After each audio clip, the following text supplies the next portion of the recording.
Hello, I'm Chris Williams from Read Comics They're Bad For You, the name of my YouTube channel.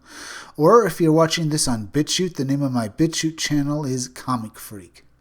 Today we're going to be talking about an article from the website Disney Star Wars is Dumb. It's an article about a former Darth Vader suit actor who is now dissing J J Abrams, and apparently it's getting traction online. This former Lucasfilm employee has a lot of shade to throw at J J Abrams, and we'll learn all about it as we read this article. Fans may know C. Andrew Nilsson as the actor who played Darth Vader in the special editions and several Lucas Star Wars video games, but according to Wikipedia, this Lucasfilm alumni has many other accomplishments to his credit. He spent 6 years at LucasArts Entertainment Company, where he was a VFX supervisor and senior artist. Nelson's credits at LucasArts include Star Wars Dark Forces, Star Wars Rebel Assault 2, The Hidden Empire, Star Wars Shadows of the Empire, Star Wars Jedi Knight, Dark Forces 2, Curse of Monkey Island, Star Wars Masters of Terras Kazai, Star Wars Rogue Squadron, and Indiana Jones and the Infernal Machine. Nilsson left LucasArts in 1998 to join the effects team at ILM, where he was a compositor, rotoscoper, matte painter, and texture artist. His work at ILM includes Star Wars Episode 1, The Phantom Menace, Galaxy Quest, The Adventures of Rocky and Bullwinkle, The Perfect Storm, Jurassic Park 3, The Time Machine, and Star Wars Episode 2, Attack of the Clones.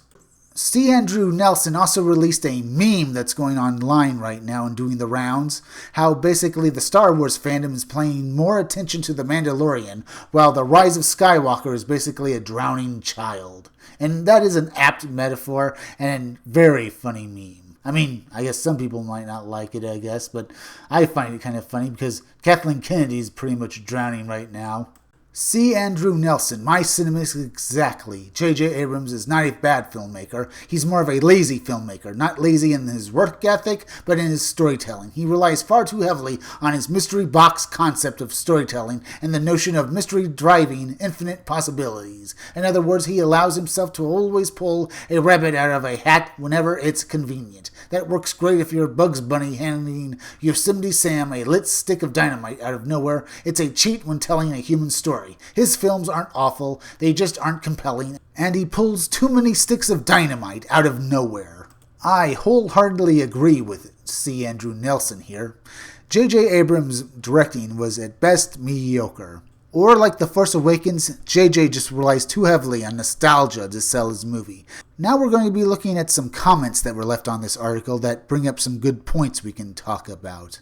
From Rokika, the whole problem of JJ's IOU one plot approach is that yes, the mystery can drive the plot, but you have either to leave it a mystery or provide answers. That's why the mystery genre is built on actually giving the audience answers, not just building up more and more questions until the climax. And if you intend to give answers, the answers need to be satisfactory to the questions asked. That doesn't mean the answers cannot provide new questions, though. JJ doesn't seem to think ahead what his answers are and just writes checks that hopefully some other writer, like, say, Rian Johnson, has to cover. And just look how that basically worked out.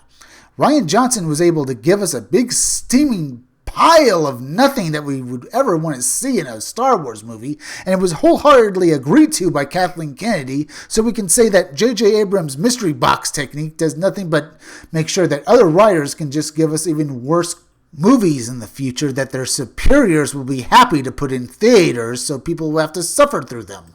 Here's a comment from Toxic Discerning Film Fan. Abrams is even worse than that. He's not even good at mystery. He doesn't compose proper mysteries like Agatha Christie. He just uses the mystery box device to cover up his shoddy, half-unfinished writing, plot holes, and various things that makes no sense. Get this mystery box treatment. It's part of the reason for the TLJ backlash. There were some people who saw the glass as half empty, the TFA, and left. Other people who saw the glass as half full and went for a sip of TLJ. Then they discovered it was in fact a glass completely full of piss, and the piss was completely approved for sipping by JJ. He openly admits that he saw Ryan filling the glass with piss and laughed about it. JJ thinks Star Wars fans are like alcoholic bums, hopeless addicts that he can fuck around with for laughs, and sadly in some cases Eric Butts, he is correct.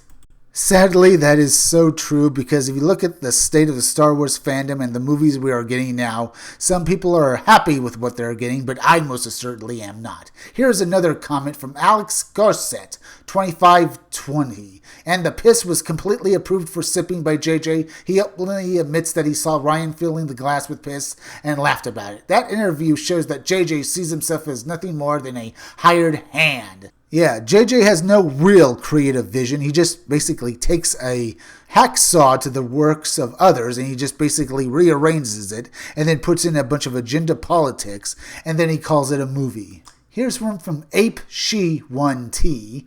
So many real filmmakers wasted. It was like every Blu-ray on sale for Black Friday that was. Sci-fi or action had better talent behind it.